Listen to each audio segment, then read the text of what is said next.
respirar de nuevo en paz. Mirar al sol. Y además, ¿cómo se están cumpliendo estos convenios internacionales? ¿Se cumple o no se cumple? La preocupación de la UNESCO sigue la pista al más reciente informe mundial de seguimiento de la educación para todos, que señala que el déficit global de financiamiento previsto se cifra en 20.000 millones de dólares anuales y que las desigualdades dentro de los países son el reflejo de la disparidad que se da a nivel internacional en lo que respecta a la enseñanza secundaria. Entre varias conclusiones que arroja este estudio, destaco para esta asamblea las más impactantes, las más resaltantes. De hecho, la lucha a favor de la gratuidad y el acceso a la educación se constituye en un problema regional y las demandas por mejores condiciones se generan a partir de manifestaciones de exigibilidad que este año se iniciaban en Chile, pero que se expandieron por varios países en América Latina. Recuerden cuando se habló del paro que hubo en Colombia, de los estudiantes universitarios, que paralelo al proceso chileno. B. La Ley General de Educación en Chile presenta elementos estructurales que no consideran la educación como un derecho y son causales de la emergencia que vive el país actualmente, lo dice la UNESCO. La ley no soluciona la asimetría o disparidades sociales que han sido documentadas en materia de oportunidad educativa, lo dice la UNESCO. Es más importante el derecho del sostenedor educativo sobre su negocio que la participación de los actores educativos en su educación. La ley, se refiere a la ley chilena, la LGE, no modifica el rol del Estado limitado a lo subsidiario. Y por último, la ley no introduce cambios en el sistema de financiamiento de la educación. Este sistema se basa en la entrega directa de dinero a los sostenedores educacionales y es perjudicial, por tanto induce a la competencia entre escuelas para captar alumnos y así cubrir sus gastos. Esta es la verdadera causa de la fuga de los alumnos del sector municipalizado al subvencionado. Es un tema del financiamiento que es competitivo y hace una competencia desigual, y no como dicen los defensores del modelo, que sería por el mal desempeño de los profesores. Eso lo dice la UNESCO. Yo los invito a que este informe lo estudien, lo vean, lo analicen, sea material de discusión, hacer seminarios, encuentros. Todo un informe súper importante. Yo creo que debe estar en la mano el conocimiento de cada asambleísta, de cada dirigente legal.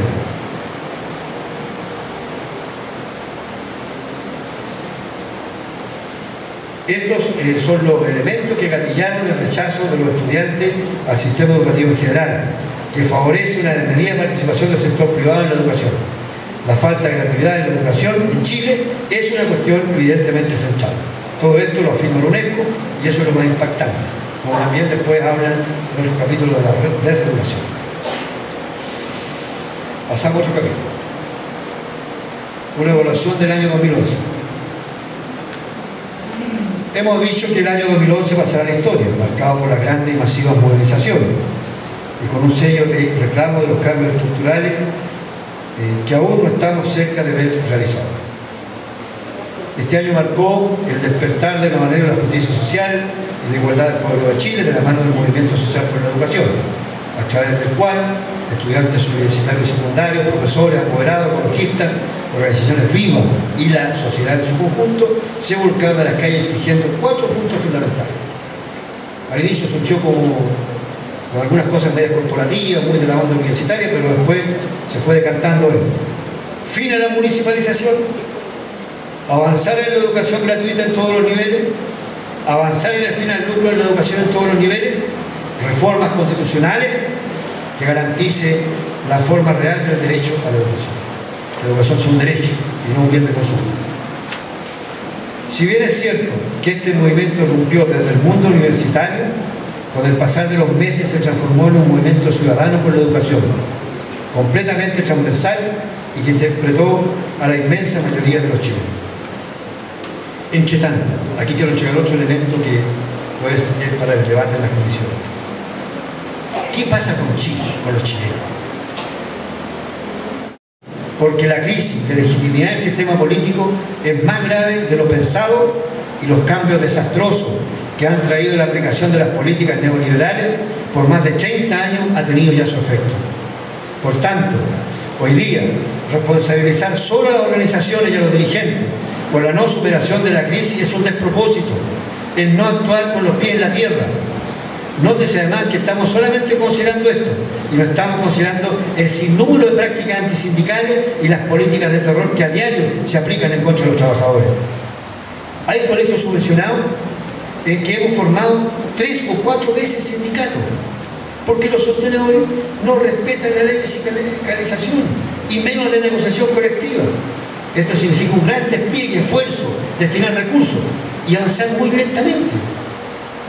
Cualquier análisis no puede dejar estos elementos de lado. Con todo esto, podemos reafirmar lo que señalamos con anterioridad. En este sentido de un malestar profundo, parece recorrer la sociedad chilena, encontrándose latente también un profundo sentido de desafección por nuestra democracia y sus instituciones. En este cuadro es facilista apuntar hacia las organizaciones y sus dirigentes. Si solo decimos que hay crisis institucional, nos quedamos en una parte del problema. Por eso nuestro deber es profundizar más en los temas y no quedarnos en la superficialidad. Si consideramos que la crisis de legitimidad del sistema político es más grave de lo pensado, que el sistema neoliberal ha trastocado nuestros valores, que no existen espacios de participación y que se deteriora cada vez más nuestra debilitada democracia, que el sistema político y sus instituciones no son capaces de dar respuesta a la demanda del mundo social y la ciudadanía en general, y que el modelo de crecimiento desigual está severamente cuestionado en Chile. Indudablemente que la conclusión a que llegaremos es que el escenario nacional se nos ha tornado mucho más difícil. Algunos interesados en destruir nuestra imagen social apuntan al gremio de los profesores para indicar una catástrofe de la educación chilena. Lo cierto es que el único deterioro que conocemos es el de la educación pública y el sistema educativo imperante, y esa realidad no puede ser responsabilidad de nuestro gremio y ningún docente, porque no hemos sido parte del desarrollo ni implementación de esta política. Los verdaderos responsables son los que han promovido las políticas privatizadoras y de los diversos gobiernos, desde la dictadura hasta acá, que no han hecho nada por cambiarlo. Este año el colegio jugó un rol relevante. Ahora, dentro de este marco, el Colegio de Profesores ha logrado, no excepto de complicaciones, ser un referente y una voz de legitimidad social y política en medio de la tormenta de descrédito y desafección que manifiesta la sociedad chilena. En este contexto de agitación social, el colegio tuvo un rol gravitante, quizás no en cuanto a la cantidad de sus activos en las movilizaciones, pero sí en cuanto a la conducción social y política del movimiento durante casi 8 meses. Ahora bien, se dificulta la labor del colegio con la contracampaña permanente en contra de los profesores y sus organizaciones. Primero, se indica a los docentes como los responsables de la mala calidad de la educación. Afirmación absolutamente falsa e injusta. Segundo, se miente con la supuesta negativa de los profesores de evaluarse. En consecuencia, que existe un sistema de evaluación en el ámbito municipal que ya va a cumplir una década, y en el sector subvencionado los colegios tienen su propio sistema de evaluación. ¿De qué estamos hablando? Esto es nada más que un descrédito sostenido de una campaña sistemática para desfavorecernos ante la opinión pública y dejar al gremio fuera de toda incidencia en los cambios que vienen. Por ejemplo, algunos colegas nos abordan en diferentes lugares y nos dicen: ustedes abandonaron la lucha por la deuda histórica. Les digo que no es cierto que hayamos abandonado ese tema. Lo que hemos hecho es darle un marco mayor de comprensión, sumándolo al conjunto de las demandas por la educación. Las banderas de la deuda histórica están levantadas y bien desplegadas en la propuesta de nueva institucionalidad que elaboró el Colegio de Profesores para enfrentar la lucha que articuló el año 2011. O sea, vamos a ir a la nueva institucionalidad pero sin deuda. Y es una forma realista, con los pies en la tierra, de enfocar este tema.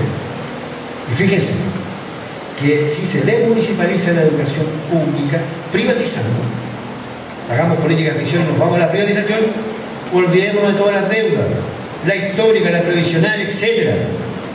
Perderemos todo, nos cambia la vida. Por eso tuvimos que darle un marco más amplio a esta reivindicación, porque el gobierno quiere demoler el edificio completo de la educación pública y no solo el piso de la deuda por los profesores. Esa es la idea central.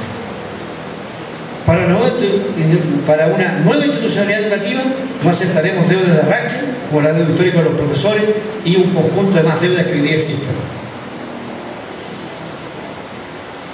En este escenario, el Colegio de Profesores tuvo logros importantes y trascendentes. La realización del plebiscito por la educación fue acreditado como uno de los más grandes hitos del movimiento social del 2011, siendo reconocido así incluso en publicaciones y discusiones del ámbito académico, en las cuales no se ha podido dejar de señalar el rol fundador del colegio en esa actividad. Recuerden que fue una resolución de esta asamblea la que determinó hacerlo. El plebiscito fue una de las acciones más sorprendentes y novedosas de las cuales pudiera dar cuenta este movimiento. Participaron 1,5 millones de ciudadanos en todo el país. Por ahí alguien dijo, no, si no estuvo bien porque habían participado 3 o 4 millones. Fueron miles las mesas receptoras de sufragio, más de 3.000, en prácticamente todas las comunas. Toda persona que salió a la calle ese día pudo darse cuenta que se realizaba un plebiscito. Tuvo repercusión política, nacional e internacional. Por primera vez el pueblo chileno pudo expresar libremente su opinión sobre el tema tan importante como la educación. Esta jornada permitió también romper el cerco comunicacional que pretendía la autoridad.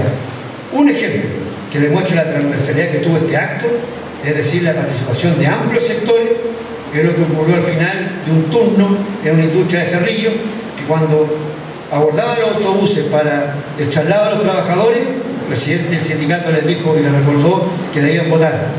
Y ese llamado produjo la salida, se hiciera con media hora más de retardo, y así estos obreros pudieron votar. La gente la vivió como una auténtica votación. Esta jornada además colaboró con la internacionalización